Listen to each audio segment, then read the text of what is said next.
नमस्कार, मी दीप्ती आपलं स्वागत करते आपल्या यूट्यूब चॅनलमध्ये। आज आपण एकमुखी रुद्राक्षाविषयी माहिती जाणून घेणार आहोत। एकमुखी रुद्राक्षाचे स्वामी हे भगवान शिव आहेत। एकमुखी रुद्राक्षावरती सूर्यग्रहाचा प्रभाव आहे। एकमुखी रुद्राक्ष हे सर्वात शुभ रुद्राक्ष मानलं जातं। या रुद्राक्षाला साक्षात शिवजींचं स्वरूप मानलं जातं। एकमुखी रुद्राक्ष पूजा केल्याने व घातल्याने ब्रह्महत्या समान पापातून पण मुक्ती भेटते। या रुद्राक्षाने ब्रह्मज्ञान प्राप्ती होते। आपले इंद्रिय आपल्या वशमध्ये येतात। एकमुखी रुद्राक्ष धारण करणारा व्यक्ती हा शिवतत्वात लीन व्हायला लागतो। हे रुद्राक्ष परम आनंद देतं व मृत्यूनंतर मोक्ष प्रदान करतं। जिथे एकमुखी रुद्राक्षाची पूजा होते तिथे माता लक्ष्मी निवास करते। त्यांना वैभवाने परिपूर्ण करते, धनधान्य सौख्य देते।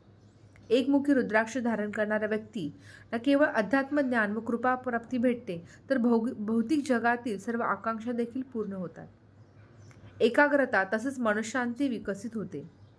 शिवपुराणानुसार एकमुखी रुद्राक्ष हे रुद्धी व सिद्धी या दोन्ही गोष्टी देते। सर्व रुद्राक्षांमध्ये याचं स्थान वेगळं आहे।